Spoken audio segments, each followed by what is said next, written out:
Sahana bhavatu sahanau bhunaktu saha viryam karvavahai tejasvinavadhitamastu ma vidvishavahai. Om Shanti Shanti Shanti.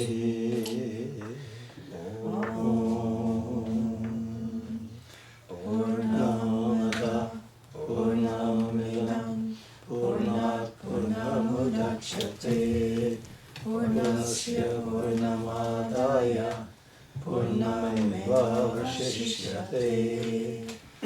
Om Shanti Shanti Shanti.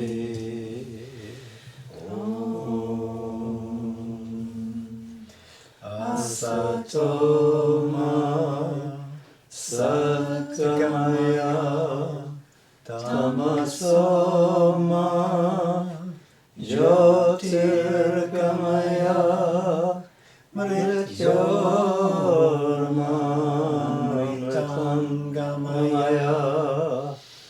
Om Shanti Shanti Shanti. Om Tatsaviturvam Rupam Jyoti Parasya Dhimahi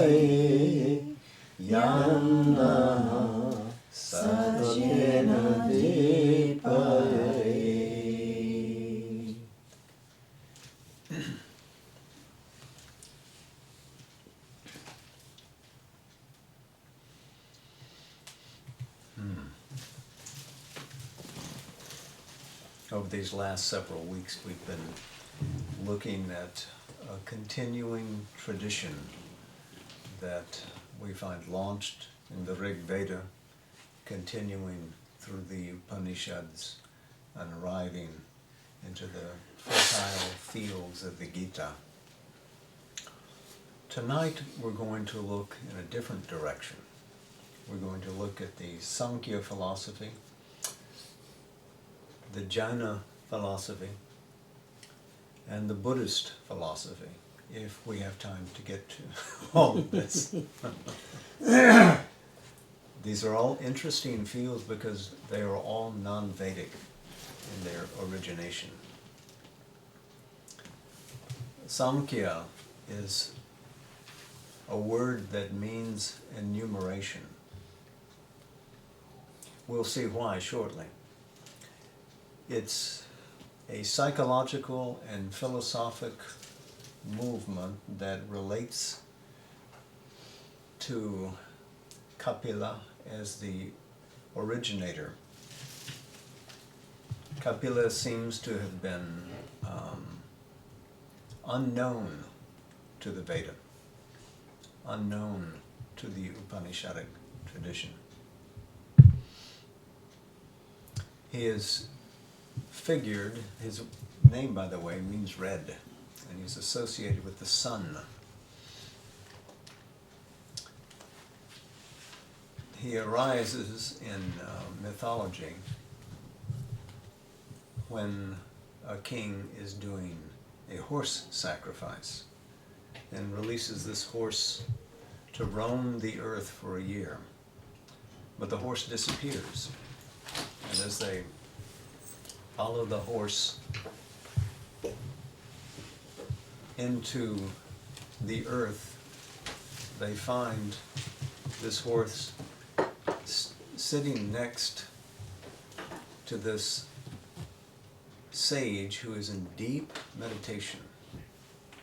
He is clearly a rishi, but they want their horse back and they start to take him, at which point Kapila opens his eyes and all 60,000 warriors are burnt up by the force of his vision. So clearly a man with strong sight and not to be trifled with. What Kapila saw was what we would call the self, the real self. The earliest distinctions that we have seen of self from nature were recorded in the Katha Upanishad, the Shvetashvatara Upanishad, to some extent in the Chandogya and in the Brihad Aranyaka. And all of these Upanishads seem to have some penetration of Sankhyan ideas into them. They may not have known the author, may have been unaware of Kapila, but this is fundamental, because when we take an analytical view at ourselves, when we ponder what we are, and we sit, for instance, in meditation, and we look at our body and we feel our body, yet we know we're not simply our body. And then we can feel the life force moving through us. We can understand that there's energy profoundly vibrating in us, but we're not just that energy, just as we were not that body. And we keep looking, and we look at our mind, and we see an ocean or a marketplace filled with thought activity. And yet we know this too is not us, because something in us continues to witness, continues to see all of this relentless activity. So whether it's intellectual or emotional, vibrational or bodily sensations that assail us, who are we that is being assailed? Who are we that's being invited to come and dance in the universe? And Kapila's great realization is that that is the self. Pull back from all this play of nature, because that's what all of it is. even our most intimate threadings in ourself are still just part of a universal play, and that's not us. We are something essential and silent and undisturbed behind, just as the sage was at the center of the earth with the horse sitting next to him, the figure of life who has become calmed in the presence of the great sage and does not himself want to leave that place. So the sage, with his vision, destroys that which would imperil and imprison that life force again. The meaning of the myth is clear. So, the Samkhya philosophy in enumerating starts with 24 principles of nature and arrives at a 25th, which is the Purusha. Yes, we start with the externalities of the earth, but all these externalities have inner components. The senses are not just gross, they're also subtle. And things build up as we follow back this chain. We find that it leads us all the way to the construction of the mind. The mind is out there busily gathering data, subtle and gross, combining it, and then passes it on to the person who thinks he's in charge, the I-maker, ahamkara. And that ahamkara examines this and says, I am looking, I am wondering, I am. But as he looks up and he sees that it isn't this ego sense that he primarily is. There's a level of intelligence above. So in climbing to that, one attains a wise, tranquil view of things. But who is it that is looking? Who is at the peak of that tranquility? Still, it is a creation of nature. Even the buddhi, at its most luminous, is simply reflecting the light from some other consciousness. And what is that? And then the buddhi falls into silence, and only the light of the Purusha remains. Then one is free. The soul has separated itself from nature and can be free. Now, in the Samkhya philosophy, it is immediately recognized that if there's only one nature and one Purusha, then the Purusha seeing itself clear of nature would mean that all Purushas, that everybody would be enlightened with the enlightenment of one. So there cannot be one Purusha. There must be many, many Purushas. Maybe they're limitless. But always nature is one. Even when it seems to be individualized, when it's made and shaped according to our designs, this is a fundamental truth, that soul and nature are different. So how does the world come into being? Because there are two seemingly eternal principles. One is the Purusha, uninvolved really in nature, and the other is Prakriti. Prakriti, Samkhya says,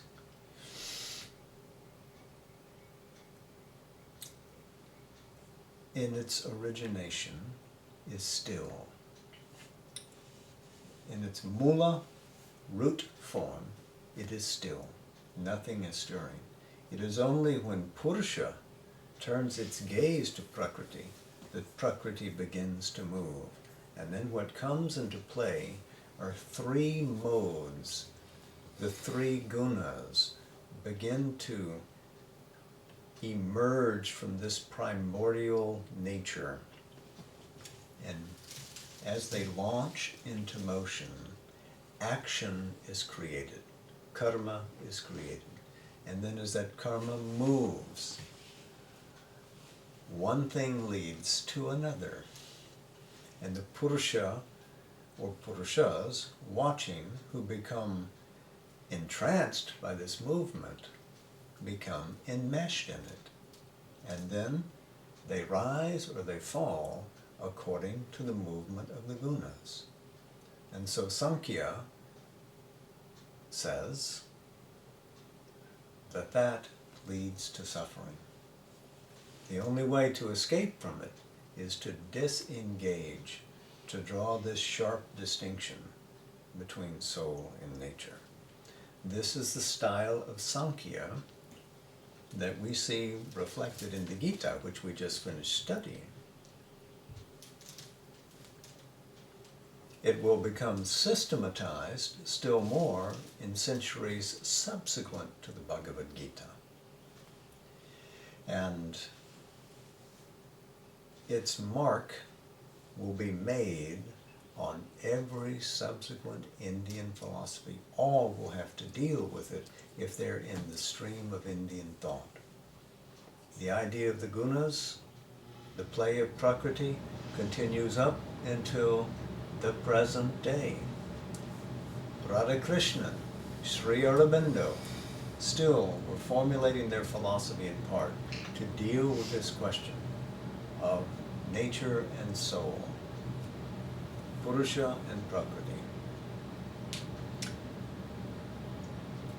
Because how can we have one world if we have two principles who are absolutes and unconnected? Why would they ever be able to relate? It is a question that Samkhya itself does not answer, but the question is posed and left hanging. Note well that all that we would call ourself in normative terms, our personality, the thoughts we prefer, the people we like to hang around, the country that we live in, how we are now as opposed to how we were when we were young. All of this is simply the play of nature. This is not our soul. So to the Samkhya, getting to the knowledge of the soul is the point of departure from ignorance and suffering. You have to have knowledge which is soul-based, and that leads you away from identification with your natural elements. I think that's about as far as we need to go with the Samkhya school and system. We will meet it at every turn. We will refine and sometimes revise our outlook, but this is how the Samkhya appears in early Indian thought.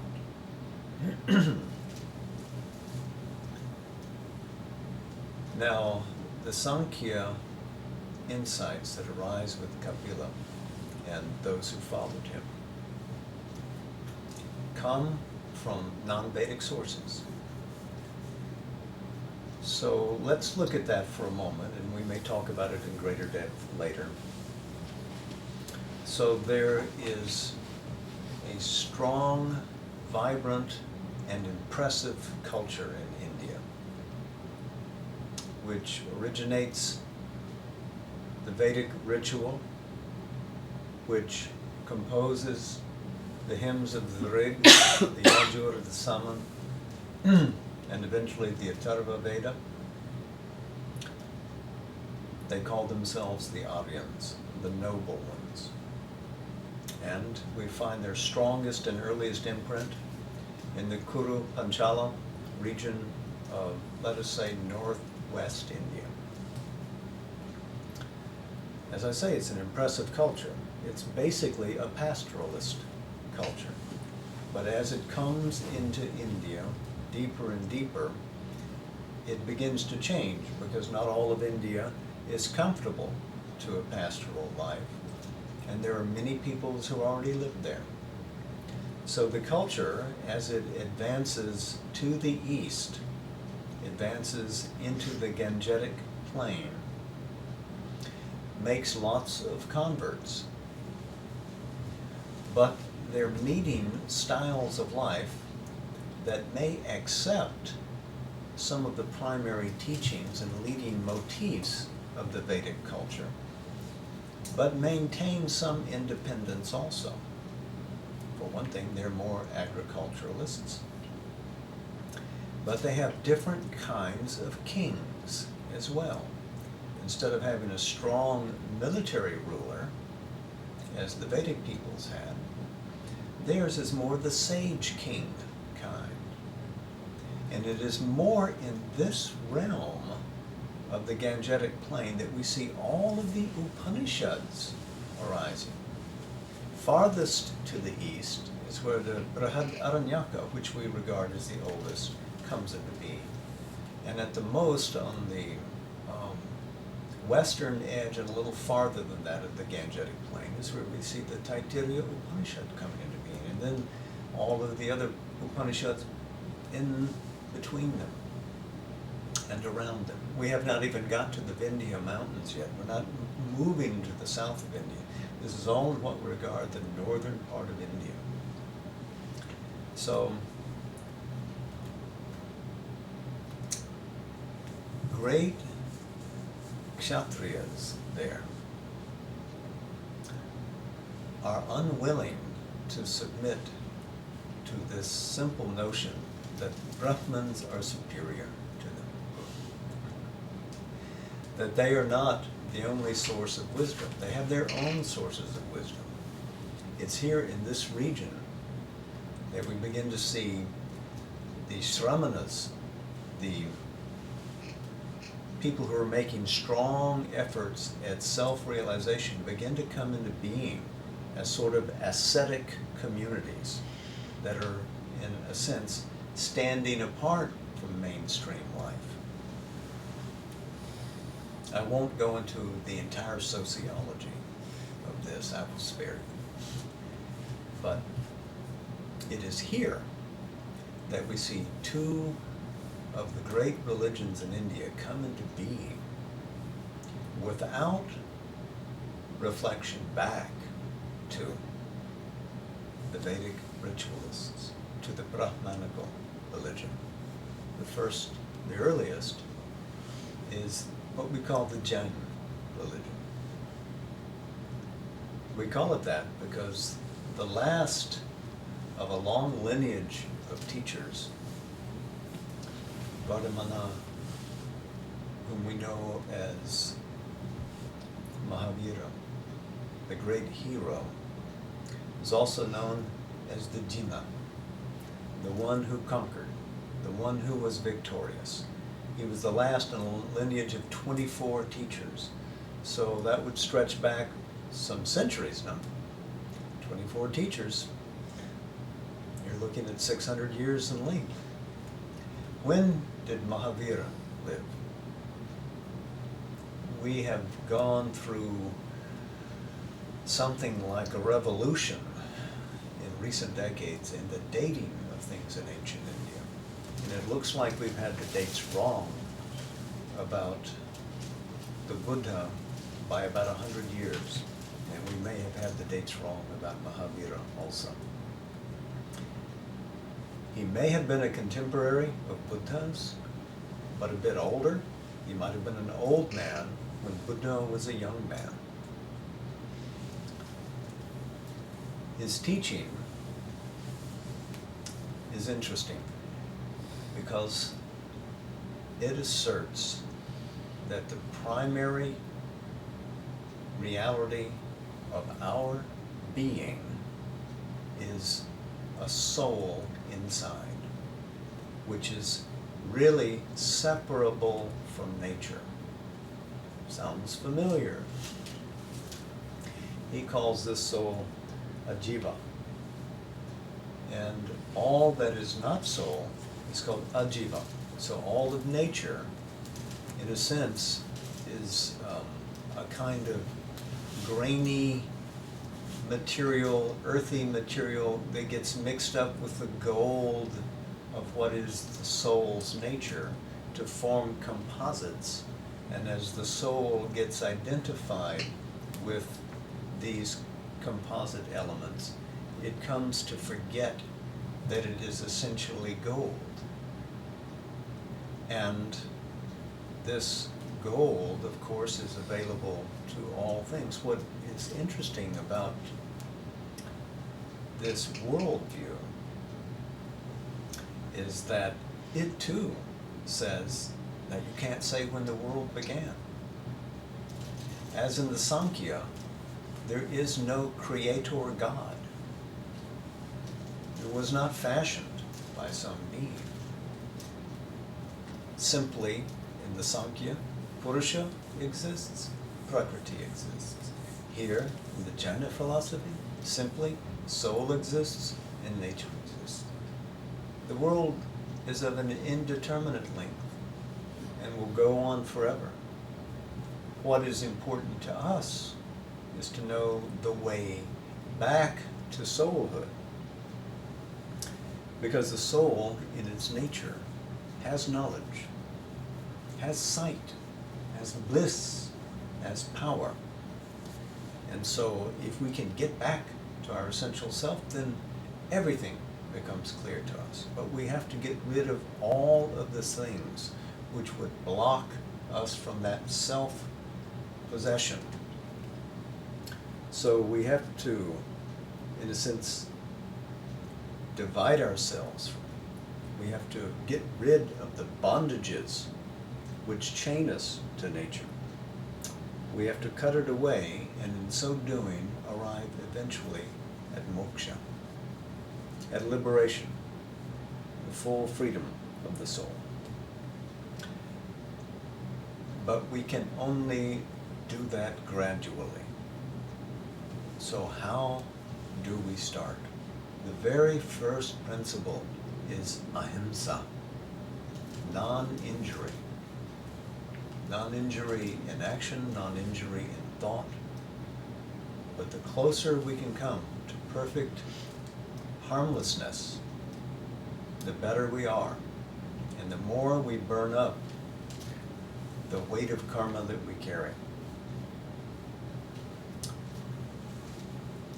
But ahimsa does not mean simply not killing ritually animals for Vedic sacrifices.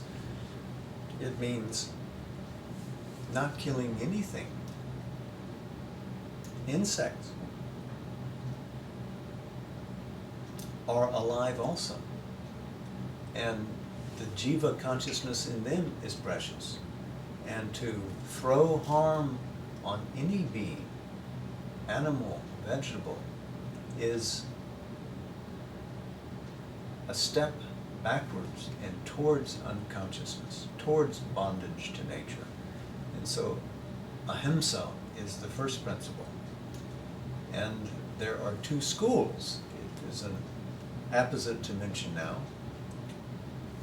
of the Jaina philosophy. One is the Digambaras, where you are clad in the sky. In other words, you're naked, completely naked. Women are not allowed into that field. Only men may become admitted into that fold of Jainism because it is extreme. This is the group that refuses to harm anything so far as possible, and even holds as an ideal that fasting unto death is a great way to die. And then there is the white-robed school, where a single long piece of cotton is worn about the body. And the insistence on renunciation for that school is not so strong. And it may be that that is the earlier school, actually. I don't mean, again, to wander into a material that takes us away from the main point, but women were far better regarded in the Jaina school than they were in other philosophies and cultures within India.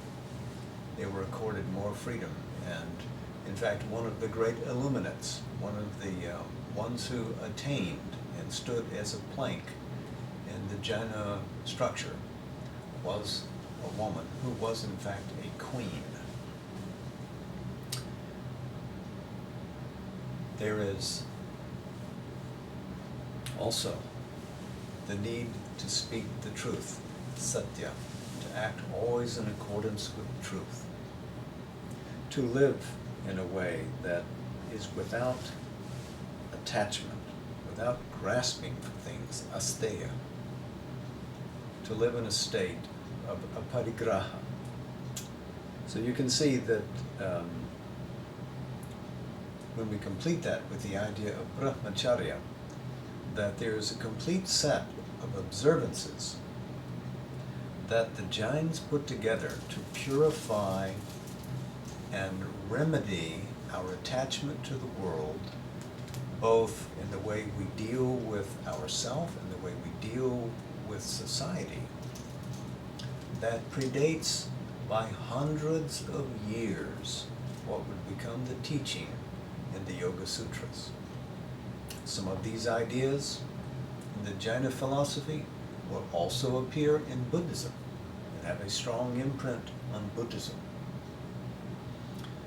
But for the Jaina, it is primarily an ascetic movement that leads you to that state of final soulhood. Meditation has a role, but it's simply to calm and bring into a state of equilibrium the various aspects and contents of the mind flow. And of course, the Jain religion was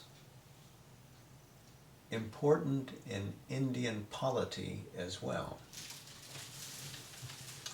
It looks as if one of the great kings in Indian history, Chandragupta Maurya, was in fact a Jain and sponsored the Jain religion.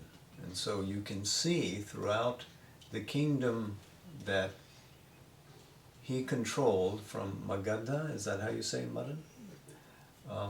To the east and to the west, many Jain temples were constructed.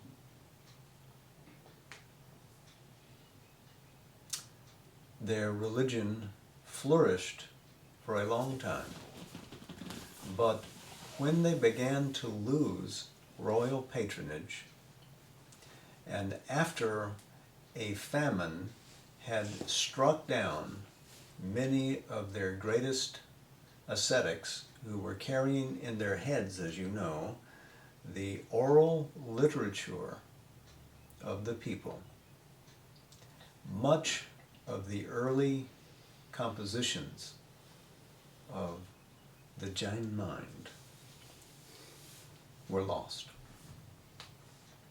So in later centuries, it was reconstructed by the best thinkers of the day. And we have a number of precious documents now. One of the interesting characteristics of a Jain thinker is Aneka Kantavada, which begins with the idea syat, perhaps. They have the sense that no human who has not attained final emancipation can know anything absolutely. So you can't take anything as true without examining all other possibilities. Even Jainism. So a typical sentence might begin, perhaps it is. Well, perhaps it is not. Perhaps it is and is not. Perhaps it is, but is undefinable. Perhaps it is not, but it is undefinable. Perhaps it is and is not, but is undefinable. Perhaps it is and is not, etc., etc. You get the point. And on it goes. So, to weigh and to look and to distinguish requires an analysis and a stance that detaches one from one's egoistic moorings, as with the Samkhya, and our favorite thoughts, and this is my favorite body, etc., etc. So that one can be untied to anything. This idea of a renouncer is important. So now we've seen that the Shramanas, the renouncers, the effortful ones who become Jainas, have some kinship with those wild, long-haired Keshins and Munis and Yatis from the Vedic tradition, who are moving in and around society, but sort of standing outside society.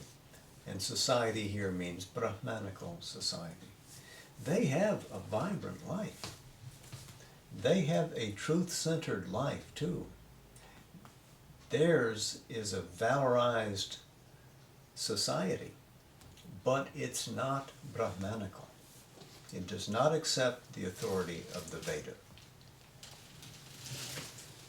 Around this time also, we find that we've got the arisal of Buddhism in the figure of the Buddha.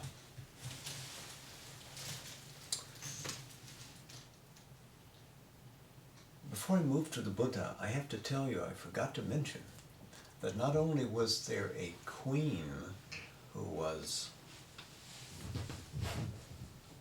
important to the Jain tradition, but Mahavira was himself a prince and came from the Kshatriya community, the warrior community, the ruling class.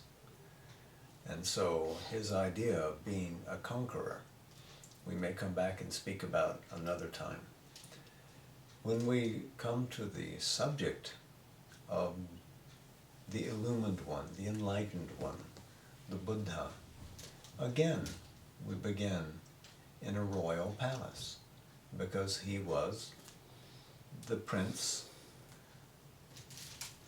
Siddhartha Gautama, born in an area in North India bordering what we call Nepal now, part of the Magadha kingdom, I would presume, because he spoke Magadhi better than he spoke other languages.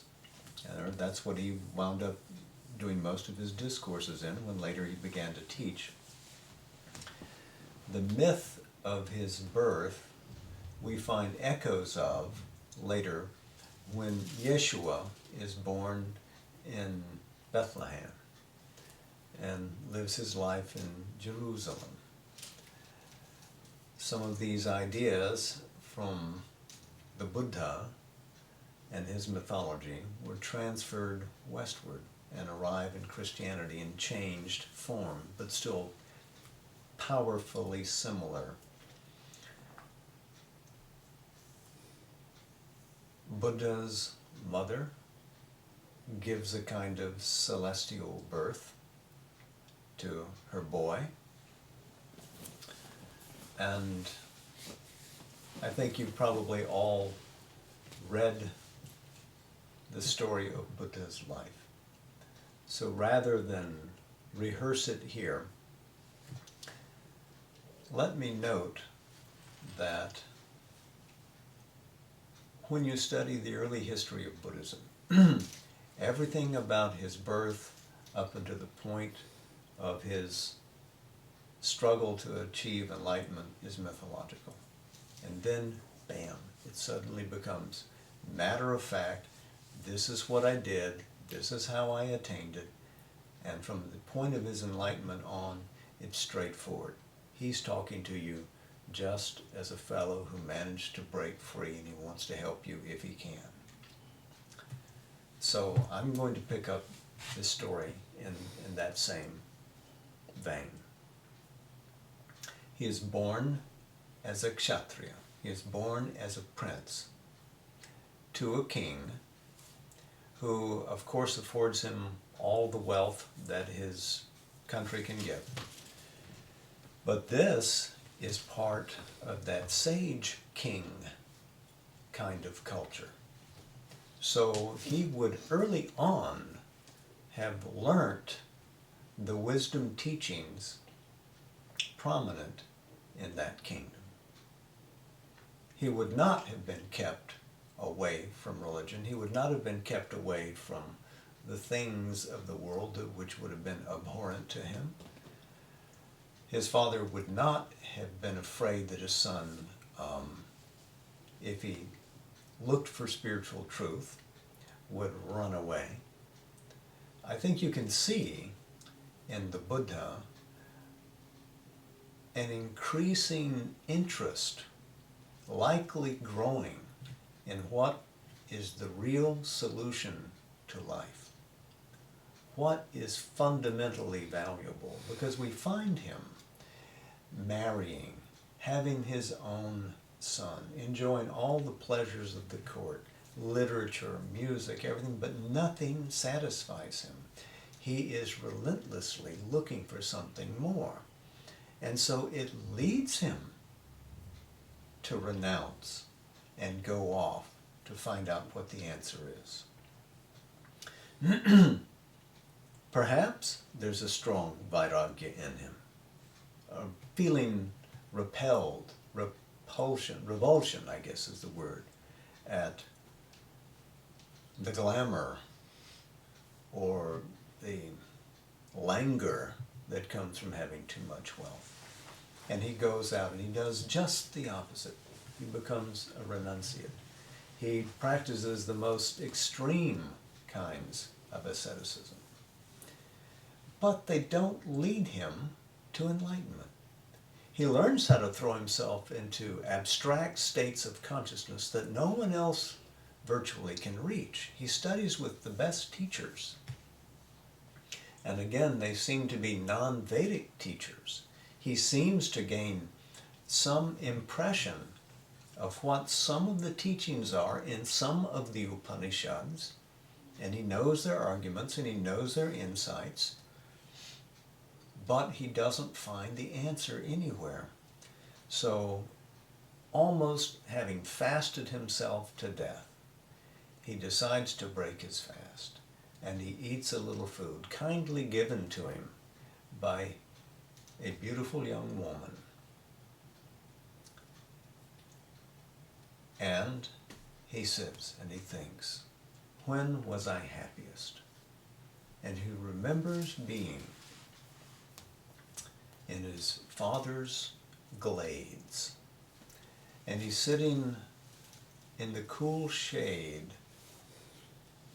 of an apple tree.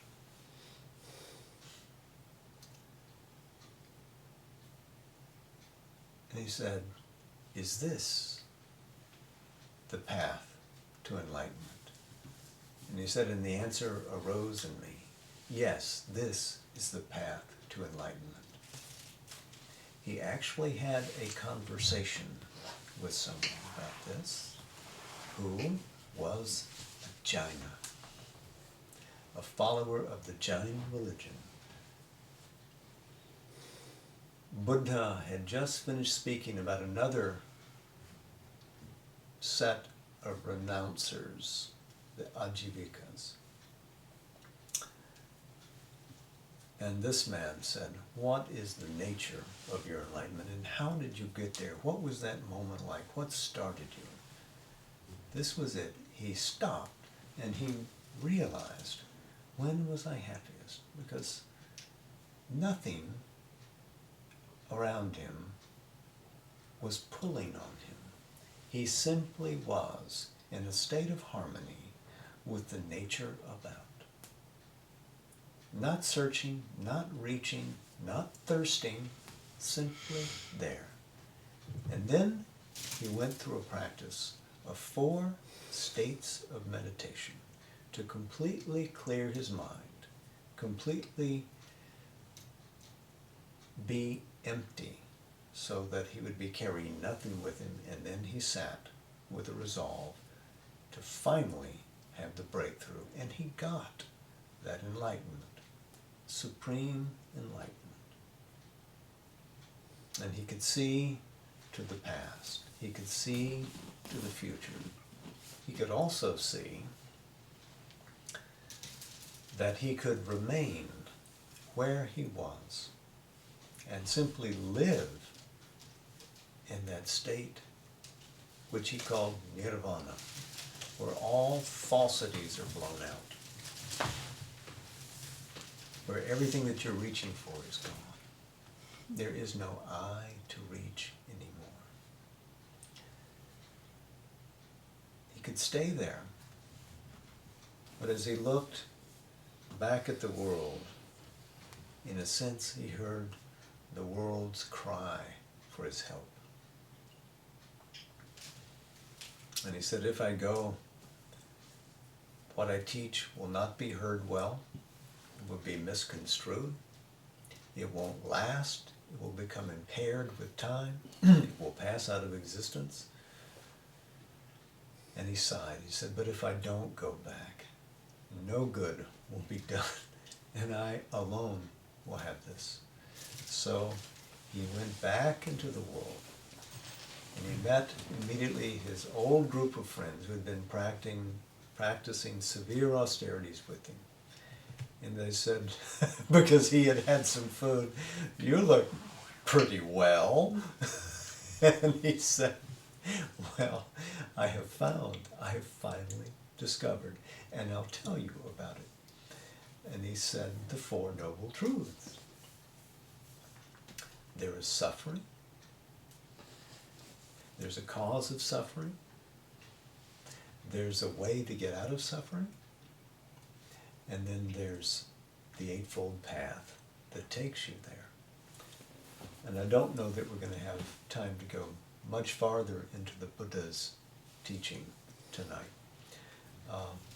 But we can say this much more about the manner in which he spoke.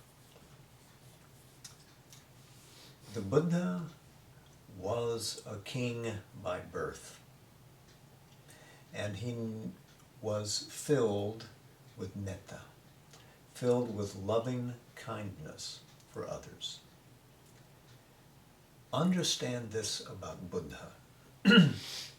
He was a great genius.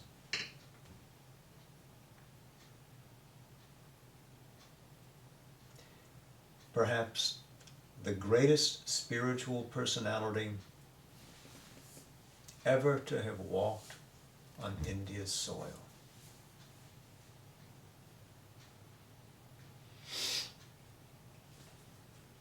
When he went out to speak, he spoke in discourses to people, and he took his followers with him. And if you can imagine this great kshatriya, who is now a sage, carrying an army of mendicants with him, this was impressive. Now, in old days, sages, rishis, used to argue with each other, have debates to see who would win. It sort of came with the territory. Oh, do you know so much? Then answer this question. And one would answer, and then another would say, aha, I can offer a better answer than that. Then he would speak. But when it came to the Buddha, he said, yes, I will debate. in order to help you. I have nothing to win from you. But really, look at these things that you have. You have a body, you have a mind, you are beset with troubles. I can show you a way out of them. Because you are built from a number of aggregates. And somehow, over the course of time, you've come to think that this aggregation is really you. But if you were like a wagon, and you had a platform, and you had an axle, and you had wheels, and you had a handle, and somebody was pulling you along, you'd be a wagon, as long as you were pulling along. But if your wheel came off, if they took off your handle, if they moved the platform elsewhere, if the axle were dismantled, where would that wagon be? Where has it gone? And this is the self you believe in. Because you believe in that self, you suffer. I can show you how to find what is true behind. Well, was the universe created? Is there a God? I can't answer that question. The question doesn't arise. The question doesn't arise because the same aggregate is asking. And what you want is an eternalist answer, where I tell you that you'll live forever, or a nihilist answer, where I say, no, you're doomed. And then you'll either go along in the fiction, or you'll give up. But neither of those is the right choice. The right choice is this eightfold path that I'll show you, and which will lead you eventually to full enlightenment. Well, it looks like the Buddha prevailed in every contest. Of course, a lot of these sages who would be his opponents probably were not used to the kind of argumentation that he subjected them to, because he would ask simple questions based on your real everyday experience and lead you from point A to point Z, where you were forced to conclude that yes, what I have believed all this time is a lie. And I've told myself that lie. And now I have to stand up and act for myself. Buddha was a master psychologist. He was India's first great psychologist after Kapila. We have to give that insight to Kapila first to be able to distinguish between this and that. So Buddha was telling us that all that we believe ourselves to be is this aggregation of natural elements which have come into some kind of configuration in a universe that is perpetual. We don't know how it came into being, we don't know when it will ever end, but as long as there is action, there will be reaction. There will be a chain of causation, and we think that we're tied to that. So, if that is not us, then what is? Do you suddenly see the parallel between the Samkhya teaching and the Buddhist teaching? If you take out the Purusha from the Samkhya, essentially you have the Buddhist teaching. What does Buddha want to erase? Dukkha, suffering. What is it that the Samkhyans want to erase? Dukkha, suffering. When Buddha was asked, what is the nature of the self? He said, there is no self. No self that you believe in. What you think is yourself is not a self. Look and say, if I cut you open right now and reached inside, would I find that soul that you talk about? Is that where that soul is? It is not there. Why do you believe in it? So when you ask me the question, Buddha would say, it is not edifying to answer. That is not the question. You have to get your mind clear of this false construct of the ego, which desires, which thirsts, tanha, for things. And then we can get you back eventually to a realization of nirvana. Now, is nirvana simply the abolition of all being? Is it a destruction of all awareness? Buddha seems to say, in his middle way, no, it is a state of supreme delight. It is a state of conscious existence. Because if he experienced it, right, when he had the enlightenment, and yet he continues to act in the world, then there is still some sense of consciousness that can direct itself volitionally. Something is or is not. The is not is the fictional ego. The is an undefinable, but the ego has been blown out. That is the nirvana. No longer believing in this fictional self is what gives us the ultimate freedom. Now, his teaching to advanced practitioners was not written down in his day. And it looks like it was very practical. He was so great a psychologist that he could look into someone and see what was the nature of how they were stuck and be able to give them a method that would work for them. Personalized method. What is wonderful about it is that we know something like 200 people, at least 200 people in his lifetime attained nirvana, attained enlightenment. That is fantastic. When you think of how difficult it is for a tradition, spiritual tradition of parampara, to take the quintessence of its teaching and have it come alive in a disciple here and there, one is lucky. But Buddha, till the age of 80 he lived, was able to induce that change of consciousness in 200 people.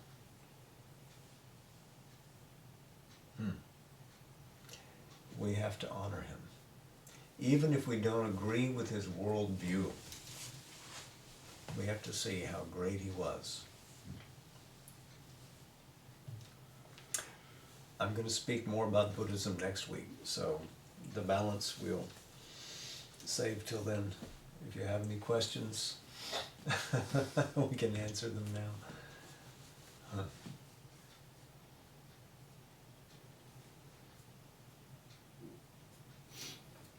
Review a kind of a timeline of the various influences that you've been talking about. Yeah, thank you, David. I forgot to mention that in looking at Buddha's life, now it seems obvious that when we look at the Pali Nikaya, it looks like he probably died around the year 404 BCE. That's almost 100 years closer to us than we had originally thought. After that, there is after his passing, there is a first council which decides what was his basic teaching, because there were already arguments. About 100 years later, there was a second council. And then by the time we get to Ashoka, and we'll talk about him next time, there was the third council at Pataliputra. So we can say Buddha, 400. Let's say for Mahavira, maybe 480, something like that. Maybe closer to Buddha. Or for Kapila, we don't know. Might have been a historical figure, but we have no evidence at all about him. back to the Upanishads. The Upanishads, some of them are contemporaneous with Buddhism and Jainism. Some of them are a few hundred years earlier. Parts of the Brihadaranyaka might be quite old, almost as old as some aspects of the Veda. Some parts of the Brihadaranyaka are very young, that are actually inserted into the Upanishad after Buddha. And then, of course, anteriorly, we're going all the way back to the Rig Veda, which, depending on if you want to find its origin in India or its real origin beyond India, according to, astronomy, not astrology, will take you to northern climes indeed. But I would say my own feeling about the Rig Veda is that there are elements of it that are probably at least 2,500 to 3,000 BCE. And there are elements of it that come right down to almost the time of the Upanishads. Now, whenever we're working in this range, we have to pull things together archaeologically and philologically. Study of language and archaeology both are necessary. There's very few artifacts left to us by the Aryans because they used wood. And in India, wood doesn't last. By the way, on that score, there was originally, in his lifetime, a sandalwood sculpture, carving, made of Mahavira's likeness, but it did not survive. Did not survive time. And the first stone monuments of him, etc., come hundreds of years later, more like 200, 300 BCE. So we're still several hundred years before the Common Era at this point. This is still ancient material. But it is interesting that in this very rich confluence of ideas in that Gangetic plane, that you have Buddhism and Jainism arise at the same time. And I didn't say this yet, but what was true of Jainism is also true of Buddhism. Buddhism gets its real grip on the Indian mind because of royal patronage. We'll come to that next week, and it has to do, obviously, with Ashoka. We'll see that played later with Constantine and Christianity. How both of these religions, in a sense, became world powers because of their marriage to royal power. But quietly, the Brahmanical tradition, keyed on the Veda, just continues to quietly persist. The Brahmins are working in rural areas, amongst where most of the people live.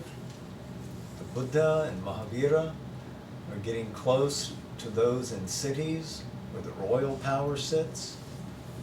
And eventually, Brahmanism will win and become Hinduism. But we're a long way from that right now. So. It's very difficult to contemporaneously to separate Jainism from Hinduism, because the same families, including my own family, they practice in a way both. My sister will go to Jain Munis, and every morning she gets up early in the morning, will do a 40-minute or 35-minute Jain recitation. But in terms of marriage, death, and all other kinds of things are Hindu. Yeah. So even though she goes to these giant monks, they're still around. Yeah. That's a very important point. I'm glad you brought that up. To many, there is no distinction between the Jain religion and what we call Hinduism, that it is part of it. So there is a debate among themselves about that.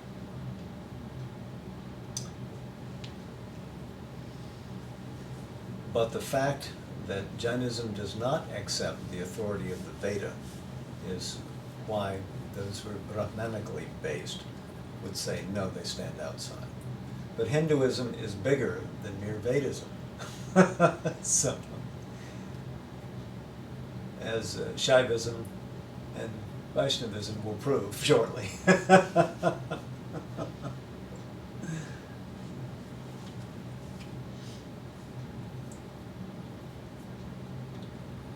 Any questions? Okay, I've exceeded my hour by a handful of minutes. So I'll be beaten. This is more karma I have to work off. So anyway, namaste, Jai Ma. See you soon.